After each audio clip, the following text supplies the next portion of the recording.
They called it a soft launch. My children had plastered my late wife's name across rented champagne walls and string lights, smiling for their phones as they unveiled our garden as a wedding venue. I clapped on cue, waited for the cameras to find my face, then handed the sheriff a folder. He read one line and the music died. The garden was under a conservation easement, controlled by a trust in my hand, violations punishable by lien and removal. My daughter tried to argue, until she saw the exhibit the whole town would recognize, the bulldozer permit signed by her. Before we dive deeper, don't forget to subscribe and drop a comment letting us know where you're tuning in from. My name is George Hart. I am 76 years old. Grandfather of 4. Retired builder. Widower of a schoolteacher who turned every patch of dirt she touched into something that fed strangers. I have built banks and barns and one beautiful house where laughter used to live. There are neighbors who will tell you I am a stubborn old man with a long memory. They will be right. Mildred, my wife, taught elementary science for 39 years. She wore the same leather boots every autumn and let kids dig for worms after the first rain. She believed that if a child could grow a tomato and give it away, that child would look at the world with different eyes. On Saturdays she would march into the yard with her clipboard, hair tied back, and assign tasks to me like I was her reluctant staff. Rotate compost. Turn the soil.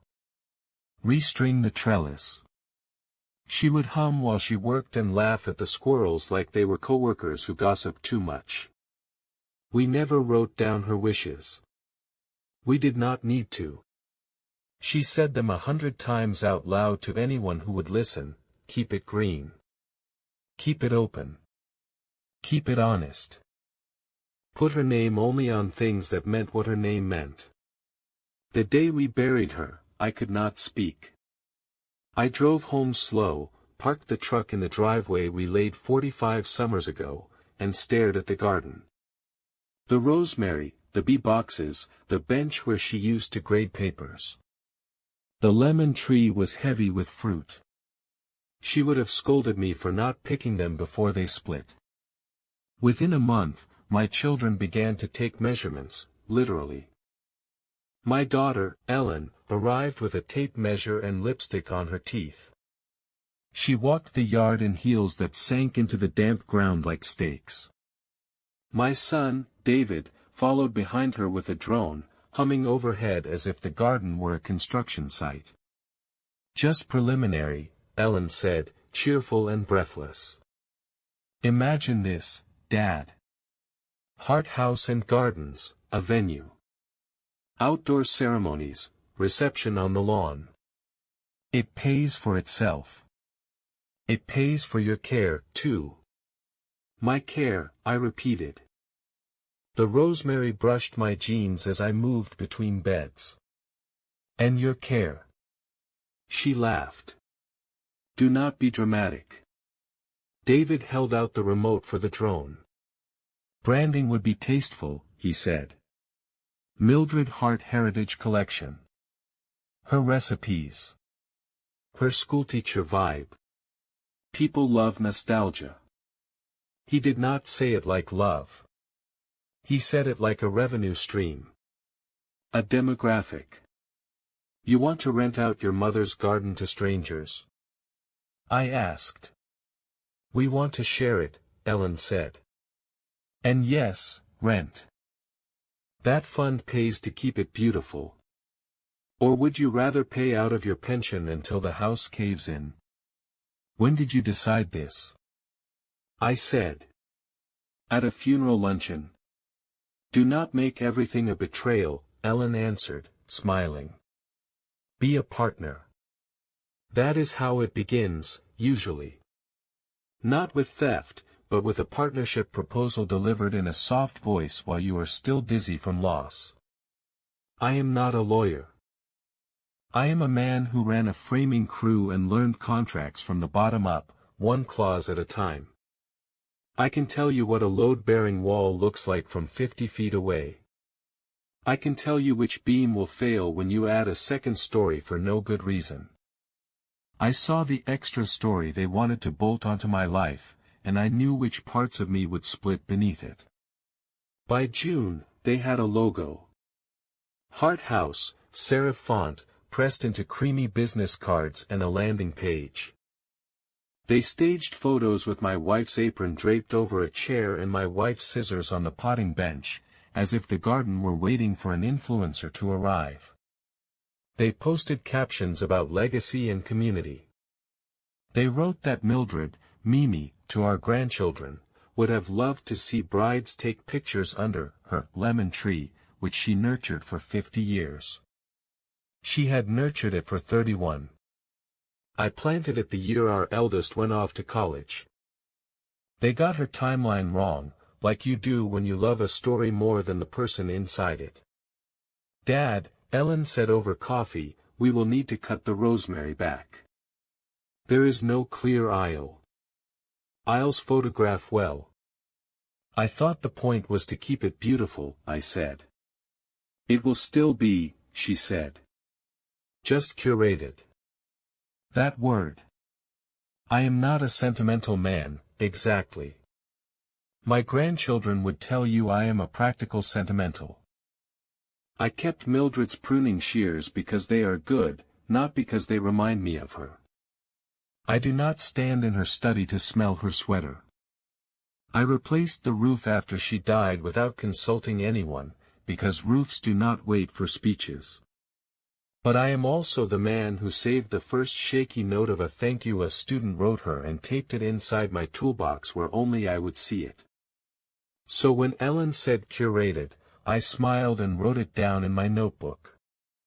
Curated. Aisles. Branding. Soft launch. I do not know why the word soft made me so angry. Maybe because nothing about it was. The grandchildren did not understand the fights that summer.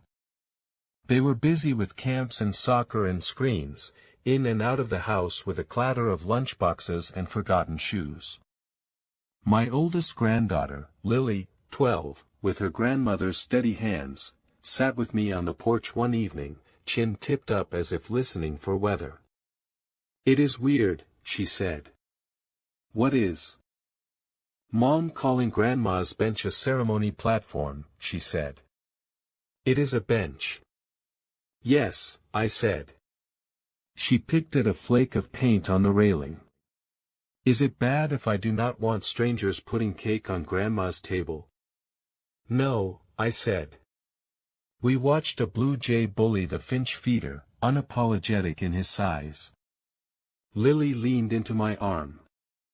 I did not say it out loud, but I thought, I will not leave this girl a place she must purchase a ticket to visit. By August I had a plan. Mildred would have called it neat work, no gaps, no jagged ends. First, I hired a surveyor who owed me a favor from a project we had done together in 1992 when his father broke 2 ribs on a scaffold and I covered his payroll in cash to get him through. He came at dawn to avoid the drone and the heel stakes and walked my boundaries with a quiet face. Still the same, he said on paper. Your edges are your edges. Then I called a conservancy. Not a national one. Our town has a small group of stubborn people who save little things, the creek behind the elementary school, a stand of oak where the teenagers carved initials nobody remembers, old alleys that bloom with wisteria every May. They are the opposite of curated. They wear hats with mismatched feathers on Sundays and eat pie at meetings and say things like perpetuity without irony. I made coffee for the director on my porch and said, I am stuck between loving my children and keeping my promises to a person who is not here to argue. Perpetuity makes people uncomfortable, she said, fingers around the mug. Because it says you are making decisions for people who have not been born. My wife made that decision every time she planted something, I said. We wrote something precise. A conservation easement for the garden, lemon tree to compost pile, bee boxes to bench. The house remained mine, with a life estate. I could live in it, fix it, die in it. The garden became something else, an always public space with rules I chose with the conservancy. No private functions for profit. No fences taller than a low knee-high to keep the foxes honest. No brand activation. Open gate hours. Signage explaining the plantings, written in plain language, not marketing copy. The name on that sign. We chose it carefully.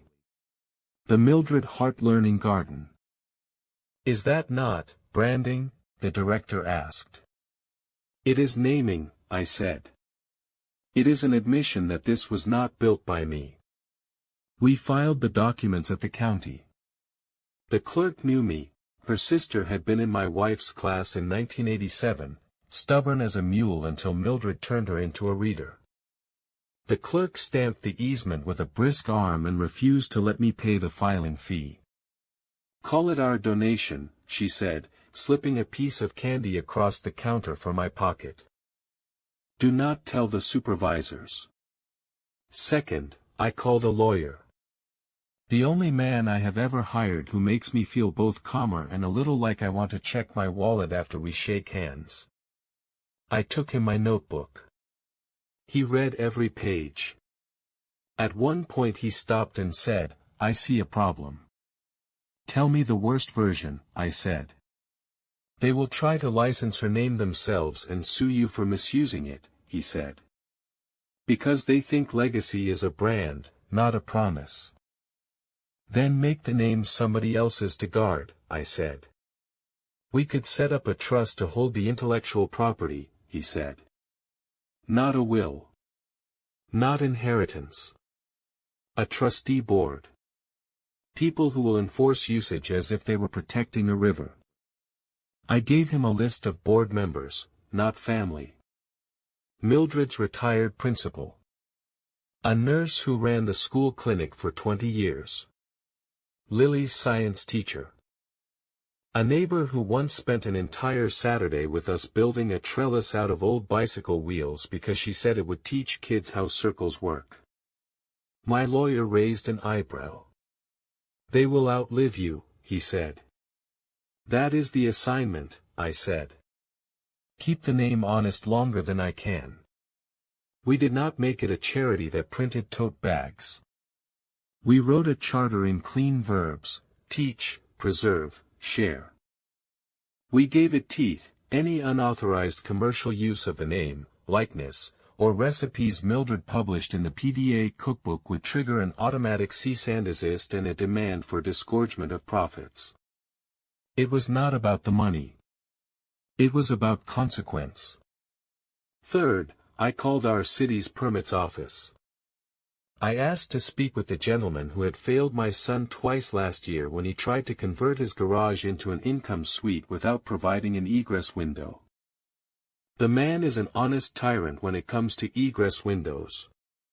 We talked about compliance. We talked about porta potties and occupancy limits and ADA access and parking. We talked about the state's amplified noise ordinance and how sound travels across our block at night.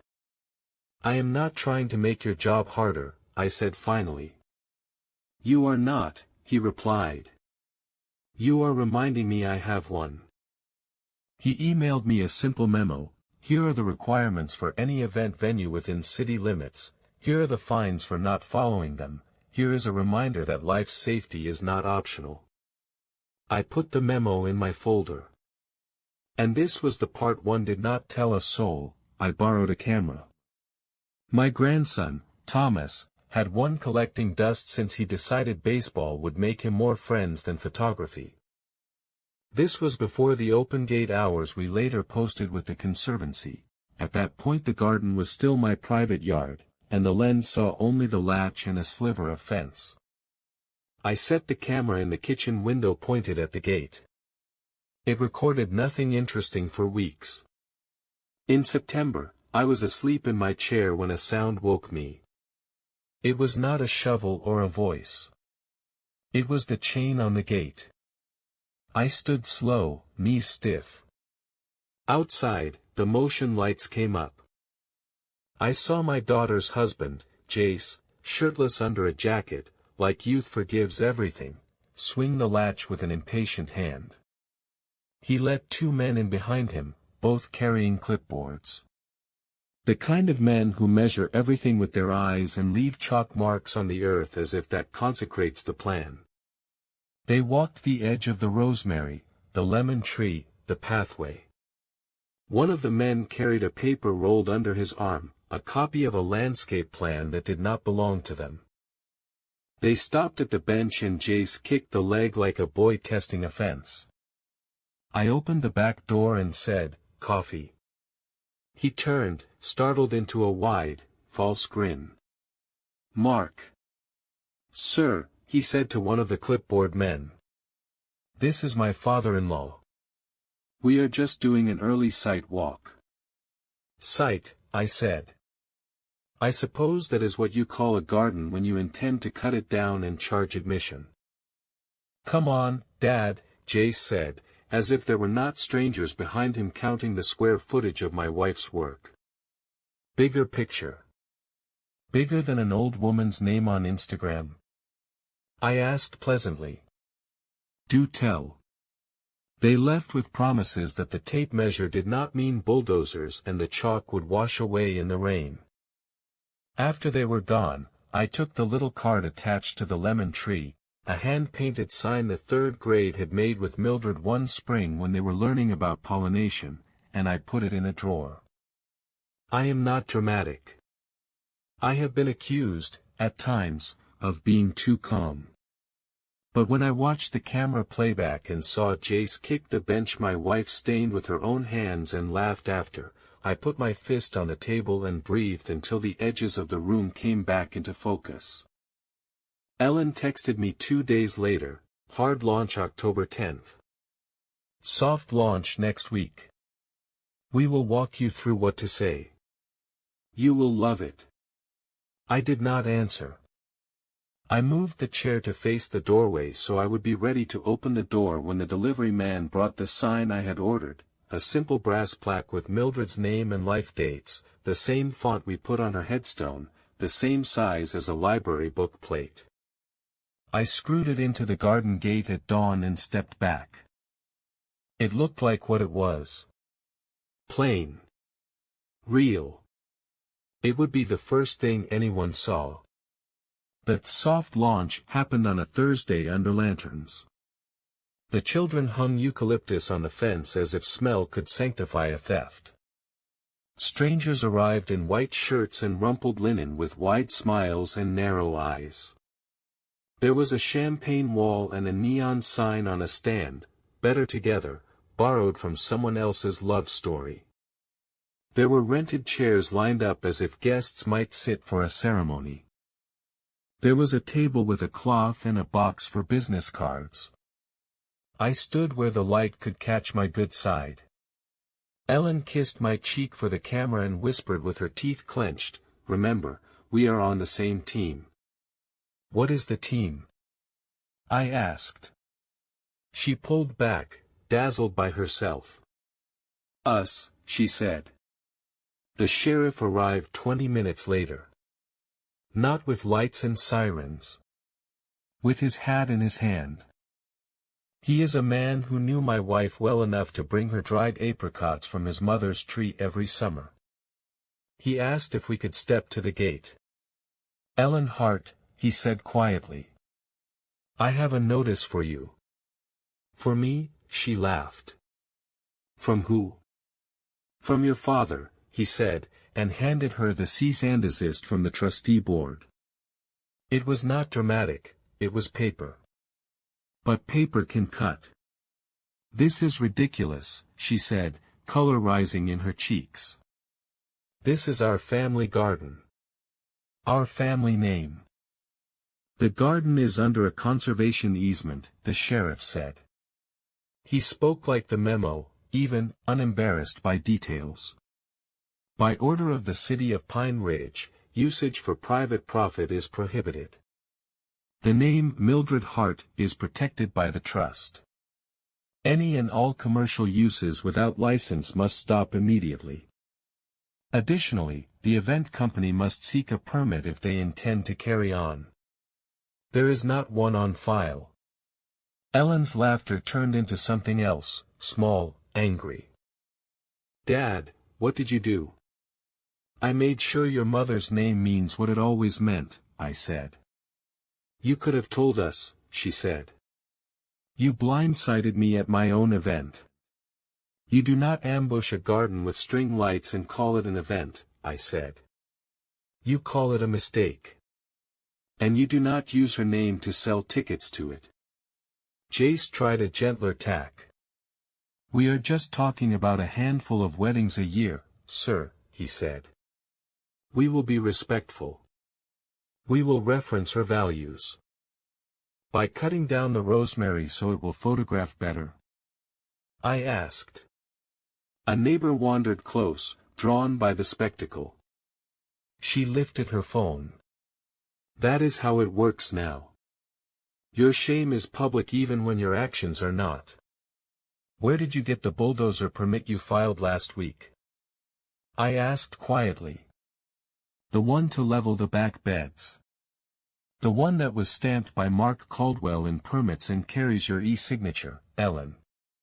Her face paled. She glanced at Jace, then at David. You signed it, I said. So that when you got caught, you could say you did not know that private land with a recorded easement is not a sandbox for entrepreneurial ideas. The man with the clipboard, the one who had measured in the dark, backed away as if I might swing the folder like a bat. He melted into the linen and eucalyptus crowd and left. Dad, David said carefully, as if this were a negotiation and he had a chance to salvage terms, we can come to an arrangement. The trust can license the name. We will pay a fee. No, I said. Why? Ellen's voice cracked. She was not a villain in her own mind. She was a woman who believed she understood better than the dead what the dead would have wanted. Why do this to us? Because us is not you, I said. It is bigger, and you tried to shrink it down to a product shot. We dismantled the lanterns under the sheriff's patient eye. The event company took away the champagne wall. The neon glowed sour in the dusk as it was carried down the sidewalk. The plaque on the gate, my small brass fact, caught the porch light and held it for a moment in the far corner of my vision like a star. The next weeks were mean. No one tells you how mean grown children can be when they are embarrassed in front of people they thought would admire them. Ellen left me voicemails, not crying, not yelling, cutting. David showed up at my door with a folder labeled options and a jaw so tight it ached to look at.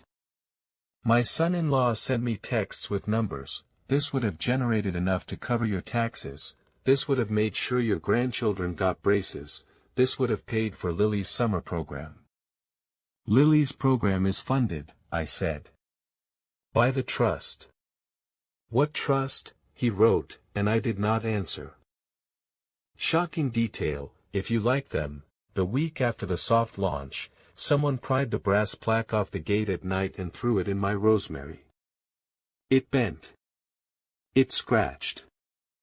I found it in the morning and carried it inside in two hands as if it were heavier than a plate. I straightened it on the edge of the table through tears that made salt streaks on the metal. Then I screwed it back onto the gate with longer screws.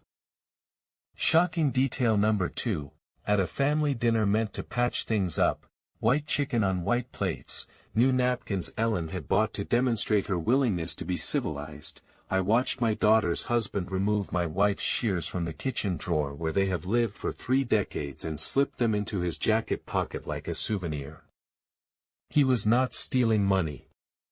He was stealing a texture. I looked at him until he put them back. We need to move forward, Ellen said, hands folded, eyes wide like the day she used to recite lines from school assemblies. Dad, you have to admit the trust was a big decision. Yes, I said. The size of the lemon tree. We are family, she said. We do not sue each other. I have not sued you, I said. I have told you no, in a language you cannot argue with. She pressed her lips together. Okay, she said finally. If no venue, then we need to repurpose the house, at least. You cannot manage this place alone. I have managed it since before you were born, I said. You will fall, she said, so fast I knew she had been rehearsing it. Stairs. The tub. The rug. You may be right, I said. We can sell and move you to a smaller place, David said. You will be happier. We will handle everything. No, I said again, and you would think that word would get easier with repetition. It does not. It accumulates a cost and makes you pay it every time. They did not give up. They pivoted. They started a company anyway, licensed nothing, asked no permission, stole nothing physical but a great deal that was not theirs to take. Heart House Living. They sold aprons dyed the color of our kitchen walls and cutting boards burned with a facsimile of my wife's signature traced from a Christmas card. They posted recipes, inspired by Mildred, that added imported spices she would have laughed out of the room. They used photos of the garden taken from the sidewalk, captioned with phrases like, "Coming soon," and "Grandmother's heart." The trust sent letters when they crossed lines. Some they ignored. Some they took down. I did not want their money. I wanted their pause. The board wanted their compliance. We won more often than we lost because the law likes paper. It does not always like love. Bittersweet is not a flavor I sought. It arrived like an aftertaste, stubborn in the mouth. One afternoon in late fall, I sat on the bench in the garden and watched Lily braid rosemary into a circle with the seriousness of a child who is not playing. She had come after school without texting, just walked in and went to work. She was almost 13 and sometimes looked at her mother like a scientist viewing a substance under glass. She tied the rosemary with twine and set the little wreath on the bee box. I told Mom I was here, she said without looking up. Thank you, I said. She says you are being difficult, Lily said. She is not wrong, I said. She turned and squinted at me in the low light. Is it because you do not love us? She asked in a voice that did not belong to her yet. I took a breath. The lemon tree had new leaves the color of young hope. I could smell earth. It is because I do, I said. And because I love someone who cannot defend herself. And because I promised something that takes the rest of my life to keep. Lily put her hand on the bench beside mine, a quiet request I have known since her first steps. I put my hand over hers. We sat that way until the light went and the automatic porch light flicked on and the garden looked briefly like a stage. The day of the hard launch, which existed only in my daughter's calendar after the soft one collapsed, nobody came. The city had posted a notice on the fence that was both kind and adamant, no events, no exceptions. The sheriff did not stop by because he was busy stopping teenagers from carving their generational declarations into the oak behind the school. The neon sign sat in Ellen's garage unlit. The champagne was saved for a party that did not happen. The cutting board sold slower. The algorithm cooled. Family, however, did not cool. It calcified, in some places. It fractured, in others. There was a week when my phone chirped so often I considered smashing it with Mildred's hammer. There was a week when it did not chirp at all. When Thanksgiving approached, not the day, but the outline of it, I sent a group text, I will not be hosting.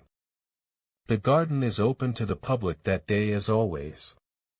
If you visit, do so as guests and leave things where you found them. Ellen wrote back immediately, "Are you serious?" David wrote, "We can talk about this." I wrote, "We have." "Dad," Ellen called that night, voice low and careful like you use with a skittish horse. "Do not make enemies of your own children." "I am not," I said. "I am making a boundary." She exhaled through her nose. "Dad," she said again, and then tried a different tack. "Mildred would hate this." "Do not tell me what your mother would hate to control what I love," I said, my voice breaking enough for her to hear the ground beneath it. Silence. Then a click. On the first Sunday of Advent, just another Sunday in this story, because there are no holiday exceptions to promises, I took a walk through the garden at dawn. The soil was black and clean, the lemon tree carried last fruit, the rosemary hummed with hidden life. A man about my age stood at the gate with a child on his hip. "Is this where the teacher used to read stories to the kids?" he asked. "It is," I said. "You can sit anywhere." He lifted the child onto the bench and opened a book. I did not listen to the words. I watched the child's mouth move as she tried them on. If you are waiting for a twist, this is the part where you will get bored. The twist was the paper. The shock was that it worked. The rest is life, the part people skip in retellings because it is not glamorous to say that every morning you wake up and choose the same line again. But there was one more thing. A surprising, ugly little thing that made the ending my children earned. In late winter, Ellen filed a petition, not to have me declared incompetent, not to seize my accounts. She is not foolish enough to step into those well-lit traps. She filed to compel me to mediate, to force me to bring the assets of the family into alignment with contemporary needs. The judge, kind, patient, a woman who taught Sunday school to fifth graders, put it on her docket and asked me to come with counsel. The courtroom was cold enough to make old scars announce themselves.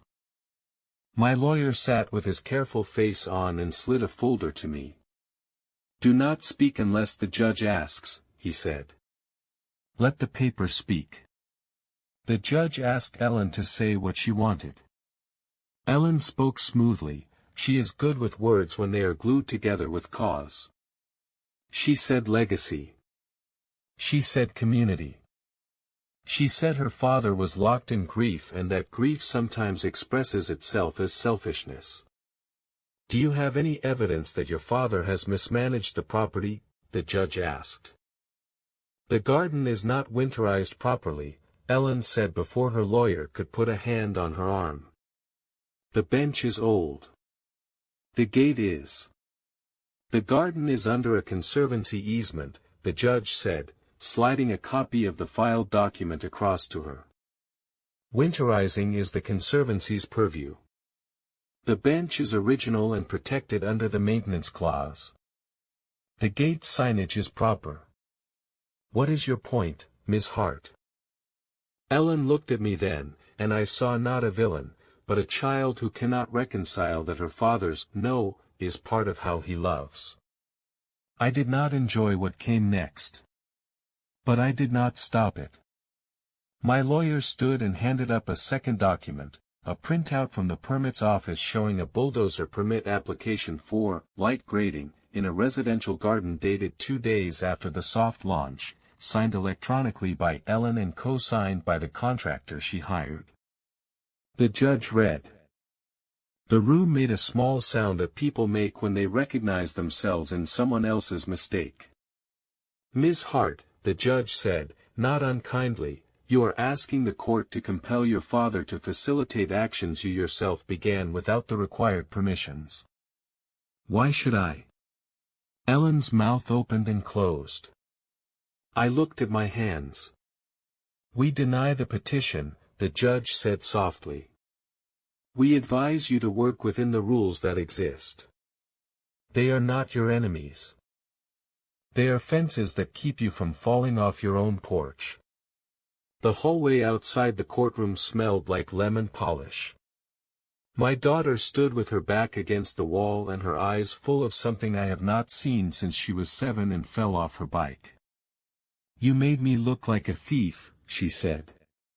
"You broke something," I answered. "You did not think it would be you."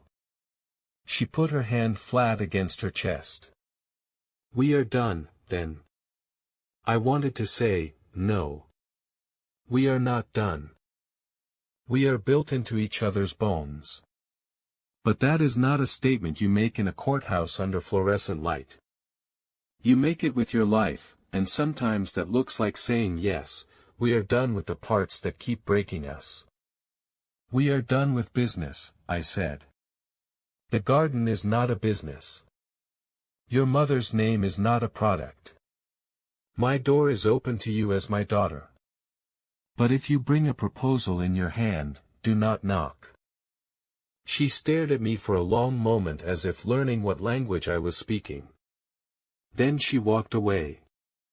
We did not hug. I watched her go and did not know whether to hope she would turn back. Hope is not a contract. It is an ache that asks to be fed. So I fed something else. In the spring, the Trust launched a program that had lived in my mind since Mildred first turned 5 small hands toward a raised bed. Saturday morning garden. Any kid can come. No forms. No photos. We hand them gloves and let them plant.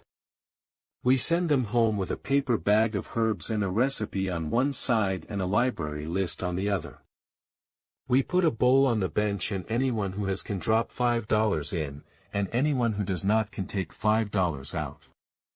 We called it a kindness bowl because we have learned you get what you name. I am in the garden at every Saturday morning. I am the old man who hands kids string to tie the tomatoes and tells them to smell the basil before they pick it. Sometimes a grandfather stops and asks me about compost. Sometimes a mother says she grew up in this town and cannot believe it is still green here. Sometimes there are teenagers on the sidewalk with their hoodies up who pretend not to watch, and sometimes I see one of them pause and take a deep breath like he is tasting a room he thought he would never enter. Lily still comes by after school. Once she brought me a cutting board with her name burned into the corner, a gift from her mother. I pulled a file from my pocket to smooth the rough edge. We did not talk about branding. We talked about wood. It is better to teach a child the grain than the gossip. And the ending? You want the ending to be clean. I will give it to you as clear as I can. I cut ties. I sent a letter to both my children and their spouses. I kept it short. I wrote, I am stepping away from all financial involvement with each of you. I will not invest in or endorse your ventures. I will not be a guarantor. I will not attend meetings about legacy, property, or brand. If you come to the garden, come as guests and follow the rules on the sign. If you come to my house, come as my child and sit at my table. If you mix those two, I will not answer the door. I added one line in my wife's handwriting copied by a graphic designer from a recipe card, and yes, I know I said no branding, this was not branding, this was calligraphy. Keep it green. Keep it open. Keep it honest. I sealed the letters and put them in the box at the post office. When I stepped back into the light, I did not feel relief. I felt old. I felt faithful. Those two things often share a skin. Ellen did not speak to me for 3 months. Then, late one evening, a text, Lily won the science fair. The project was about pollinators. A photo followed, my granddaughter in a gymnasium with poster boards like bright sails around her, holding a ribbon, hair in a braid, eyes steady. Behind her, in the blurry distance, a different blue ribbon pinned to a board. I squinted until the letters resolved, Saturday morning garden, community outreach. I did not reply.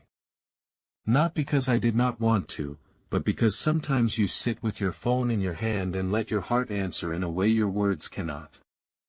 The last time I saw my son was at the farmer's market. He had a bag of oranges and a face that looked more like mine than I wanted to admit. We nodded. He kept walking. I do not know if we will speak again. I do not know how long this season lasts. I know only that the garden needed clear weather to survive. On my birthday, I ate lemon cake alone at the kitchen table and looked out at the gate. The brass plaque shone. A boy and his mother stood outside, reading the sign. He traced Mildred's name with his finger and then, unprompted, tipped his head toward the rosemary and breathed in like he was entering a church. I have protected what needed protecting. I have made my wife's name expensive in the way that matters, costly to use, costly to pretend to love. I have given away the garden and kept it at the same time. I have shut the door on my children's business and left the gate open to their feet. I miss my grandchildren like a dropped stitch you can still feel when you run your fingers along the hem. Some nights I sit on the bench and watch for their faces in the dusk and do not see them. Some mornings I turn the compost and find a hair ribbon in the leaves and tie it to the fence as if the wind put it there. Bittersweet tastes like that, clean air and the ache of an empty chair. But if you sit there long enough, you will hear the bees return. You will hear a child laugh. You will hear your own breath come steady. You will hear the small honest word that built all of this. Hello everyone, and thank you for watching. I truly hope you enjoyed listening to this story as much as I enjoyed creating it. If you did, please consider liking the video and subscribing to the channel to help support the creation of more stories like this. Have a great day or evening.